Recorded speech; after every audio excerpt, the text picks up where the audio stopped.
فقد قال الله تبارك وتعالى في القرآن المجيد والفرقان الحميد أعوذ بالله من الشيطان الرجيم بسم الله الرحمن الرحيم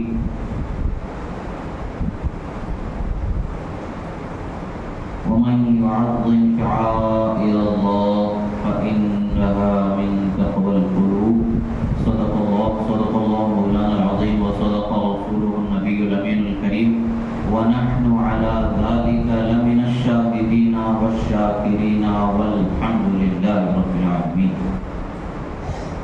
ایک مرتبہ عقیدت و محبت کے ساتھ درود شریف کا نذرانہ پیش کریں. اللہم صلی علی سیدنا نبینا مولانا محمد عدد ما فی علم اللہ صلاۃ دائمۃ بدوام ملک اللہ وعلی آلہ واصحابہ اجمعین. ایک مرتبہ اور نبی اور آل نبی پر درود شریف پڑھیں. اللہم صلی علی سیدنا نبینا مولانا محمد عدد ما فی علم اللہ صلاۃ دائمۃ بدوام ملک اللہ وعلی آلہ واصحابہ اجمعین. اللہ رب العزت کا بے پناہ شکر احسان کہ اللہ رب العزت نے اس کے حبیب صلی اللہ تعالی علیہ وسلم کے سچے چاہنے والوں میں اللہ نے ہمیں پیدا فرمایا. اس کے محبوب بندے اولیاء صالحین کاملین کی سچی محبت کرنے والا, ان کا ادب اور تعظیم کرنے والا اللہ نے ہمیں بنایا. یہ اللہ کا شکر و احسان ہے. اچھی توفیق مل جانا یہ اللہ کی رحمت ہے. نیکی کی توفیق مل جانا یہ اللہ کی رحمت ہے. اللہ نے ہمیں ایسی نیکی کی توفیق بخشی ہے جو ہمارے لیے آخرت میں راہ بخشش کی, راہ نجات کی ایک عظیم ضمانت ہے, جو اللہ کے ولیوں کی محبت اللہ نے ہمیں عطا فرمائی. اللہ کے ولی سے محبت کرنے والے دنیا میں بھی کبھی رسوا نہیں ہوتے, آخرت میں بھی رسوا نہیں ہوتے, اور حشر میں اللہ تعالیٰ کے انعام اور اکرام سے وہ مالا مال ہوتے ہیں, اللہ کی رحمتوں سے مالا مال ہوتے ہیں. اللہ تبارک و تعالیٰ نے بہت ساری نشانیوں کو پیدا فرمایا, بہت ساری چیزوں کو بطور نشانی ہمارے لیے مقرر فرمایا. اور نشانیوں میں سے مشہور نشانی اللہ نے جس کا قرآن مجید میں اپنی نشانیاں ہونے کا بیان فرمایا وہ ان الصفا والمروہ من شعائر اللہ فرمایا. بے شک صفا اور مروہ اللہ کی نشانیوں میں سے ہیں. صفا اور مروہ اللہ کی نشانیوں میں سے ہیں. آخر یہ صفا اور مروہ کیا ہیں؟ تو صفا اور مروہ دو پہاڑ ہیں جس کو اللہ تبارک و تعالیٰ نے اپنی نشانی بنائے. اب اگر ہمیں اس کے فلسفے کو جاننے کی ضرورت ہے, جاننے کی کوشش ہم جب کریں گے تو ہمیں سمجھ میں آئے گا آخر صفا اور مروہ کو اللہ تبارک و تعالیٰ نے اپنی نشانی کیوں متعین فرمایا. آخر ان دو پہاڑوں میں ایسی کون سی خوبیاں ہیں کہ جس کی وجہ سے اللہ نے اسے اپنی نشانی بنایا؟ کیا ان پہاڑوں کو سونے کا پہاڑ اللہ نے بنایا ہے؟ ہرگز نہیں, وہ بھی عام سے پہاڑ ہیں جیسے دوسرے پہاڑ ہیں. اور بھی جگہوں پر ہم دیکھتے ہیں رسول خدا صلی اللہ تعالی علیہ وسلم کا فرمان ہے کہ احد کا پہاڑ ہے. سرکار صلی اللہ علیہ وسلم فرماتے ہیں کہ احد کا پہاڑ ہمیں چاہنے والا, ہم سے محبت کرنے والا ہے. اللہ کے رسول صلی اللہ تعالی علیہ وسلم نے اپنی محبت کی سرفرازی جو اللہ تعالیٰ نے مخلوق کو بخشی ہے, وہ مخلوق جو بول نہیں سکتی جیسے پہاڑ ہیں, اللہ کے رسول صلی اللہ علیہ وسلم نے اس کی محبت کی گواہی عطا فرمائی. فرمایا یہ احد کی جو پہاڑی ہے یہ ہم سے محبت کرنے والی پہاڑی ہے, ہمیں چاہنے والی پہاڑی ہے. اللہ نے اس پہاڑ کی محبت, اللہ کے رسول نے اس پہاڑ کی محبت کا ذکر فرمایا. اور اللہ نے دو پہاڑوں کو اپنی نشانی فرمائی, صفا اور مروہ کو. آخر صفا میں وہ کیا خوبی ہے, مروہ میں وہ کیا خوبی ہے کہ اللہ تبارک و تعالیٰ نے اسے اپنی نشانی بنائی؟ ہمیں دیکھنے کی ضرورت پڑے گی, سمجھنے کی ضرورت پڑے گی کہ آخر نشانی کا یہ شرف اللہ تبارک و تعالیٰ نے ان پہاڑوں ہی کو کیوں عطا فرمایا. ظاہر سی بات ہے کہ وہ بھی دوسرے پہاڑوں کی طرح ہے, اور دوسرے پہاڑوں کی طرح جیسے حجر اسود کا ہم نشان نام لے لیں, تمام پتھروں میں حجر اسود کا جو پتھر ہے یہ حجر اسود کا وہ پتھر ہے جو جنت سے لایا گیا ہے. تو الحمدللہ جنت سے اتارا گیا ہونے کی وجہ سے اس کی شان ہے. یہ بات سمجھ میں آتی ہے کہ جنت سے اتارے جانے کی وجہ سے اس کی شان و عظمت ہے. بے شک یہ بات سمجھ میں آتی ہے صفا اور مروہ جنت سے اتارے ہوئے پہاڑ نہیں ہے کہ جس پر اللہ تبارک و تعالیٰ نے اپنی نشانی بیان فرمائی ہے.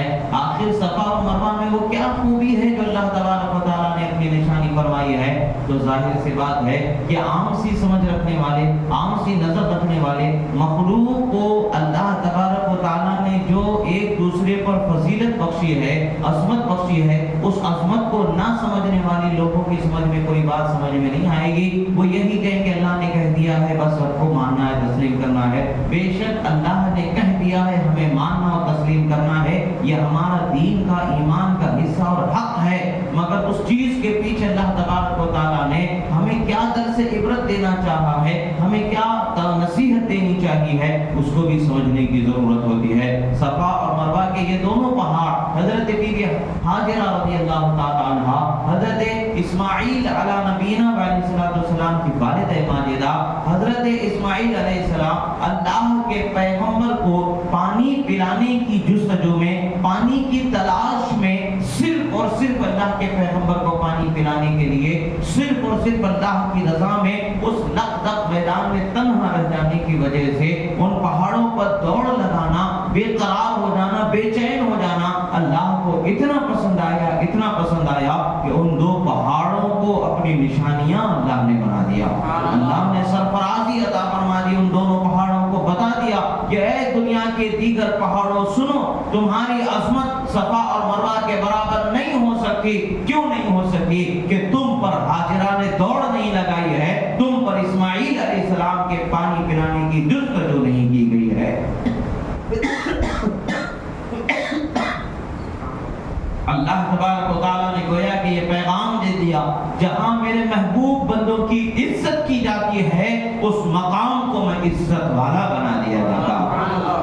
جہاں میرے محبوب بندوں کی ضرورت کو پوری کرنے کی کوشش عام مخلوق کرتے ہیں جو ان سے کم درجے کے ہیں، وہ ان کی خوشی میں، ان کی دل جوئی میں یا ان کی ضرورتوں کی تکمیل میں اپنی محبتوں کو، اپنی محنتوں کو قربان کرتے ہیں، وہ مقام اللہ کے نزدیک عظمت والا مقام ہو جاتا ہے۔ یہی وجہ ہے کہ حدیث قدسی ہے اور اللہ کے رسول صلی اللہ علیہ وسلم کی فرمان ہے، فرمان کی روشنی میں یہ بیان ظاہر ہوتا ہے کہ اللہ تبارک و تعالیٰ اس جگہ پر رحمتوں کو نازل فرما دیتا ہے جہاں اس کے نیک بندوں کا ذکر کیا جاتا ہے۔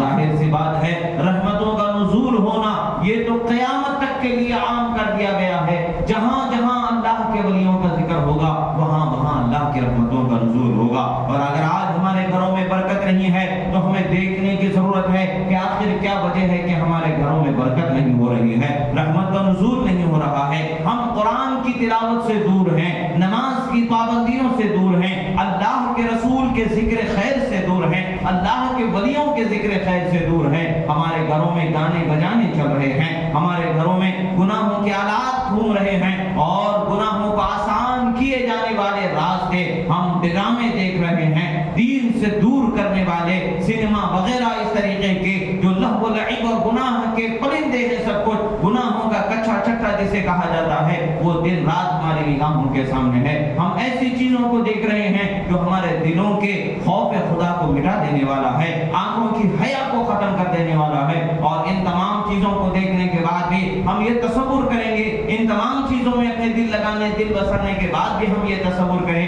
کہ ہمارے گھروں میں برکتیں ہو جائیں، رحمتیں ہو جائیں، تو یہ کیسے ہو سکتا ہے؟ ہمیں اپنے آپ کو دیکھنے اور جھنجھوڑنے کی ضرورت ہے کہ ہم رحمت کے طلبگار ہیں مگر طلبگار رحمت بننا نہیں چاہ رہے ہیں۔ جو رحمت کے طلبگار ہوتے ہیں اس طریقے کے نیک بندے بننے کی ہم کوشش نہیں کر رہے ہیں۔ یہی وجہ ہے کہ ہمارے گھروں میں برکتیں نہیں ہیں۔ اللہ کے نبی کی محبت میں جس پہاڑ پر دوڑنا ہو گیا، اس پہاڑ کو اللہ تعالیٰ نے دنیا کے سارے پہاڑوں میں عظمت عطا فرما دی ہے، وہ صفا اور مروہ کو اپنی نشانی بتا دیا ہے۔ اور اسی طریقے سے جہاں اللہ کے ولیوں کا ذکر ہوتا ہے وہاں اللہ نے رحمتوں کے نزول کا بیان فرما دیا۔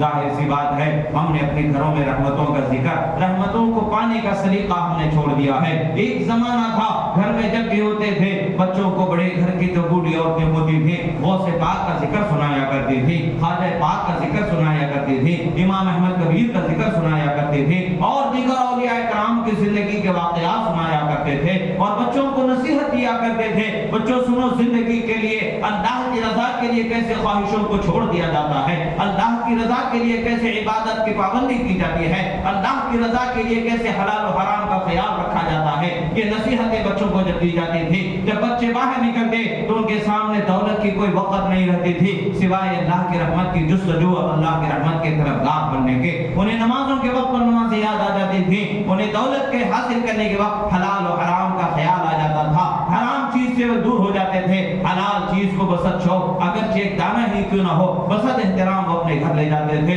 اور گھر کی خواتین وہ حلال ایک دانے کی بڑی قدر کرتے تھے اور اس کی عزت کرتے تھے، کمی پر رونا نہیں روتے تھے، اللہ کے بارگاہ سے حلال مل جانے پر شکر گزار ہو جایا کرتے تھے۔ یہ نعمتیں ہمارے گھروں میں بھی چین و سکون کی زندگی ہمارے گھروں میں گزر ہو رہے تھے، مگر آج ہم نے ان تمام نعمتوں کو چھوڑ دیا ہے، شکر الہی کو چھوڑ دیا ہے، اللہ کی رحمت میں اللہ کی رحمت کے طرف دار بن کر کے زندگی گزارنے کو ہم نے چھوڑ دیا ہے۔ ہم نے ڈرامے دیکھنے کو اپنا ایک شعار بنا لیا ہے، اور جب آپس میں بیٹھ کر کے گفتگو کی جاتی ہے تو فلاں ڈرامے میں فلاں ڈرامے کا جو مین کردار ہے اس نے کیا کیا ہے، وہ کیا ہوا ہے، وہ کیسا ہوا، یہ ساری ہماری زندگی ہے۔ کیا ہم نے کبھی یہ سوچا کہ ہم آپس میں بیٹھ کر کے آپس میں ایک دوسرے کے ساتھ یہ خیال کریں، گھر کی خواتین کا بھی یہ ذمہ ہے، گھر کی خواتین کا بھی یہ خیال ہونا چاہیے، آپس میں بیٹھ کر کے ایک دوسرے کے گھروں کے عیبوں کو ڈسکس میں لانے کی بجائے ایک دوسرے کے گھر کی خوبی کا وہ ذکر کریں اور اللہ کی بارگاہ میں شکر گزار ہو جائیں، اور ایک دوسرے کے گھروں میں جو عبادت سے غفلت ہو رہی ہے اس غفلت سے دوری کے اسباب پر غور و فکر کریں، اس غفلت سے دوری کے اسباب اور اس کے اختیار کرنے پر ایک دوسرے کے معاون و مددگار ہو جائیں۔ اللہ تبارک و تعالیٰ نے تو قرآن مجید میں فرمایا تعاونوا علی البر والتقوی ولا تعاونوا علی الاثم والعدوان، اللہ نے فرمایا نیکی پر، پرہیزگاری پر ایک دوسرے کے مددگار ہو جاؤ، گناہ پر ایک دوسرے کی مدد نہ کرو۔ مگر افسوس کی بات ہے آج ہمارے ماحول کے اندر ایک مزاج بنتا چلا جا رہا ہے، خوف خدا کو ہم نے بھلا دیا ہے، موت ہم جانتے ہیں کہ اٹل حقیقت ہے مگر نہ جانے کون سی ایسی چیز نے ہمیں اس سے غافل کر رکھا ہے، موت کبھی بھی آ سکتی ہے، ہم میں کا ہر انسان جانتا ہے، کیا ہر ایک انسان اتنا ہی جانتا ہے کہ جتنا وہ اپنے آپ کو زندہ ہونا جانتا ہے ایسے ہی موت کا یقیناً اس کے سامنے ہونا اسے یقین ہے، مگر پھر بھی آگے کی زندگی کی پلاننگ میں اپنی زندگی کو گزارتا چلا جاتا ہے اور اس زندگی کے اندر وہ اس حقیقت سے اپنے آپ کو دور کرتا چلا جا رہا ہے جس سے ایک نہ ایک دن اس کا سامنا ضرور ہونا ہے، اور پھر قبر کی تنگ کوٹڑی میں اسے گزرنا ہے،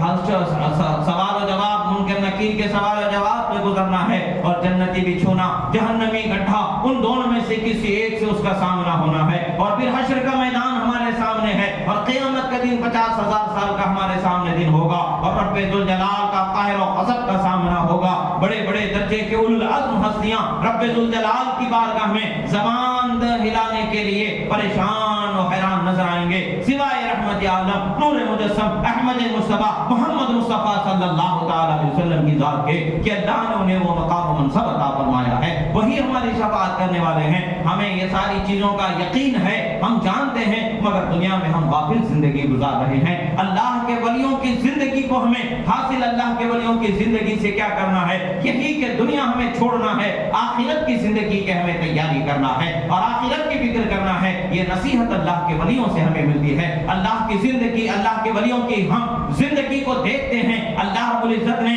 جو انہیں اپنی رحمت سے دی ہوئی زندگی جو بخشی ہے اس زندگی کو جب ہم دیکھتے ہیں اللہ کے ولیوں کی زندگی کو تو ہمیں سمجھ میں آ جائے گا کہ اللہ تبارک و تعالیٰ کی رحمت ہمیں کس قدر ہمیں میسر آ سکتی ہے۔ اللہ تبارک و تعالیٰ نے ہمیں جو رحمت کی زندگی اس کے ولیوں کی زندگی کی روشنی میں بخشی ہے اسے ہمیں اپنانے میں کتنی بڑی سہولت ہو سکتی ہے، مگر افسوس کی بات ہے کہ ہم زندگی گزارنا تو چاہتے ہیں مگر اپنی مرضی کے مطابق زندگی گزارنا چاہتے ہیں۔ آج ہم دیکھیں کہ دنیا میں موت کتنی سستی بک رہی ہے، کون کس وقت موت کے دہانے پر پہنچ جائے یہ کسی کو پتہ نہیں ہے، نہ وہ دودھ پیتا بچہ موت کے لیے دور ہے، نہ ماں کی گود میں رہا بچہ موت سے دور ہے، نہ ماں کی کوکھ میں پلنے والا بچہ موت سے دور ہے، نہ بڑا قدر جوان ہو کر کے وہ موت سے دور ہے۔ موت بڑی سستی آج دنیا میں پھیل چکی ہے، اس قدر موت کا بازار گرم ہے کہ دنیا میں کب اور کہاں کس وقت پر کیسے موت کے سائے منڈائیں گے اندازہ ہی نہیں لگایا جا سکتا۔ باوجود اس کے پھر بھی ہم آج بھی سمجھ نہیں پا رہے ہیں، ہمارے نگاہوں کے سامنے ہزاروں لاشیں اٹھائے جا رہے ہیں مگر ہم سمجھ نہیں پا رہے ہیں۔ اللہ تبارک و تعالیٰ نے ہماری عبرت کے لیے لیے ساری نشانیوں کو رکھا ہے۔ عزیزو، اللہ کی نشانیوں کی تعظیم کرنا، اللہ کے نشانیوں کا ادب و احترام کرنا اور آخرت کی فکر کرنا، موت کی تیاری کرنا، یہ ہر مسلمان کی ذمہ داری ہے۔ مگر افسوس کی بات ہے کہ ہم موت نہیں، دنیا کی زندگی کی تیاری کر رہے ہیں۔ دنیا میں زندگی جینا ہم چاہ رہے ہیں، زندگی اتنی ہی جی سکتے ہیں جتنی رب تعالیٰ نے ہمارے لیے رکھی ہے۔ ہاں، ہماری زندگی کامیاب کب ہوگی؟ جب ہم اللہ کے احکام پر زندگی گزارنے والے ہو جائیں۔ اللہ کے احکام پر زندگی گزارنے کا سلیقہ ہمیں ملے گا تو کیسے ملے گا؟ اللہ کے ولیوں کی زندگی سے ہمیں ملے گا، اللہ کے ولیوں کی محبت سے ہمیں ملے گا، اللہ کے ولیوں کے اپنے نزدیکی، اللہ کے ولیوں سے نزدیکی بنانے پر اللہ تبارک و تعالیٰ ہمیں وہ نعمت عطا فرمائے گا۔ اس لیے کہ اللہ کے ولی کا یقین ایسا عظیم یقین ہوتا ہے، اس یقین کا ایک قطرہ بھی ہمیں مل جائے تو ہمارا بھی شمار اس کے نیک بندوں میں ہو جائے۔ عزیزو، اللہ کے ولیوں کی صحبت اختیار کرنے کو اللہ نے حکم فرمایا ہے۔ یا ایھا الذین آمنوا اتقوا اللہ وکونوا مع الصادقین، اے ایمان والو، اللہ سے ڈرو اور اللہ کے سچے نیک بندے اس کے ولیوں کے ساتھ ہو جاؤ۔ یہ اللہ تبارک و تعالیٰ کا اعلان ہے۔ مگر افسوس کہ ہم دنیا کے ساتھ ہو چکے ہیں، دنیا کی دولت کے ساتھ ہم ہو چکے ہیں، حلال و حرام کی تمیز کو ہم نے چھوڑ دیا ہے۔ جو بے تمیز زندگی گزارتے ہیں ان کی زندگی ہمیں بھلی لگتی ہے، جو حلال و حرام کا خیال کر کے زندگی گزارتے ہیں وہ ہمارے لیے بڑی تنگ زندگی نظر آتی ہے۔ یاد رکھیں، دنیا کی تنگی ہمیں کوئی فرق نہیں دینے والی ہے، قبر کی تنگی ہمیں فرق دینے والی ہے۔ حشر میں خدا کی رحمت سے اگر ہمیں تنگ کر دیا جائے، وہ تنگی ہمیں میسر آ جائے تو پھر ہمارا نقصان ہونے والا ہے۔ حشر میں خدا کی رحمت کے وسعت سے ہمارا سامنا ہونا ہے، قبر میں خدا کی رحمت کی وسعت سے ہمارا سامنا ہونا ہے، اور جنت میں خدا کی رحمت کی وسعت سے ہمارا سامنا ہونا ہے۔ اس وسعت کی طرف اگر ہمیں توجہ کرنی ہے، اس وسعت کا اگر ہمیں حصول کرنا ہے تو دنیا کی تنگی سے ہمیں کبھی ملال نہیں ہونا ہے، دنیا کی زندگی میں آسودہ نہیں ہونا ہے۔ حلال مل جائے خدا کا شکر ادا کرنا ہے، حلال پر راضی رہنا ہے اور حلال کے حاصل کرنے پر جستجو کرنا ہے۔ حرام کتنا ہی آسان تر ہمیں مل جائے حرام سے دور ہو جانا چاہیے، حرام کتنا ہی زیادہ ہمیں مل جائے اس سے دور ہو جانا چاہیے۔ حرام کی آسائش سے ہمیں کوئی فائدہ نہیں سوائے گناہ کے بڑھنے کے، سوائے حساب و کتاب کے بڑھنے کے، سوائے عذاب کے مستحق ہونے کے، ہمیں کوئی اس سے فائدہ نہیں پہنچے گا۔ ہمیں فائدہ ملنا ہے، غریبی بھی فائدہ دینے والی ہے۔ خدا کا شکر گزار بندہ اگر غریب ہو جائے تو اسے وہ غریبی فائدہ دینے والی ہے۔ حلال روزی جتنی مل جائے اس پر خدا کا شکر ادا کر کے گزارنے والا ہے، اللہ تعالیٰ اسی میں اس کو برکت عطا فرمانے والا ہے۔ آپ اور ہم دیکھتے ہیں دنیا میں کروڑوں کمانے والے بھی بے چین زندگی گزار رہے ہیں، ان کی زندگی میں بھی کوئی خاص بدلاؤ نہیں آ رہا ہے، ان کے ہاتھ، ناک، جسم، کان، آنکھ، ناک، پیر سونے چاندی کے ہیرے جواہرات کے نہیں ہو گئے ہیں۔ دولت کے آنے سے وہ بھی انسان گوشت کا ہی ہے، وہ بھی انسان موت کے دروازے سے گزرنا ہے، ہم بھی موت کے دروازے سے گزرنا ہے۔ تو پھر وہ دولت ہمیں کس کام کی ہے جو خدا کی رحمت سے دور کرنے والی ہے؟ دولت وہ ہونی چاہیے جو خدا کی رحمت کے قریب کر دینے والی ہے۔ جیسی دولت اللہ نے حضرت عثمان غنی کو بخشی تھی، وہ دولت کیسی تھی؟ انہوں نے کل کا کل مال رسول اللہ کے دامن میں، رسول اللہ کے قدموں میں لٹا دیا اور اللہ کے رسول نے انہیں مشدہ سنا دیا، اے عثمان جو چاہو کرو، کل تم سے سوال نہیں ہونے والا ہے، خدا نے تمہیں اپنی رحمت کی وسعت عطا فرما دی ہے۔ یہ رسول اللہ کی بارگاہ سے ملنے والا انعام ہے۔ دولت وہ جو خدا کی رحمت دلا دے، نعمت وہ جو خدا کی رحمت دلا دے، غربت وہ جو خدا کی رحمت دلا دے۔ نہ غربت خدا کی رحمت سے دور کرنے والی فائدہ مند ہے، نہ دولت خدا کی رحمت سے دور کرنے والی فائدہ مند ہے، نہ نعمت خدا کی رحمت سے دور کرنے والی فائدہ مند ہے، بلکہ ہمیں دنیا میں حقیر اور پریشان زندگی دینے والی یہ چیزیں ہیں۔ عزیزو، اللہ تبارک و تعالیٰ نے ہمارے لیے دنیا میں عبرت کے موقع رکھے ہیں، نصیحت کے موقع رکھے ہیں، اور ہمارے لیے راہ ہدایت کی روشن چراغ اللہ تعالیٰ نے رکھے ہیں۔ ان کے نقش قدم پر اگر ہم چلیں گے زندگی میں یقیناً کامیابی ہمارے قدم چومنے والی ہوگی۔ اللہ تبارک و تعالیٰ نے صفا اور مروہ کی عظمتوں کو بتا دیا، یعنی جو میرے پیغمبر کی محبت میں جن پہاڑوں پر اپنی محبتوں کو لٹایا گیا ہے، جن پہاڑوں پر اپنی عظمتوں کو قربان کیا گیا ہے، وہ پہاڑ میرے نظر میں بڑی عظمت والے ہو جاتے ہیں۔ اور پھر اللہ تعالیٰ فرماتا ہے جو اللہ کی نشانیوں کی تعظیم تعظیم بجا لاتے ہیں، جو اللہ کی نشانیوں کا ادب و احترام کرتے ہیں،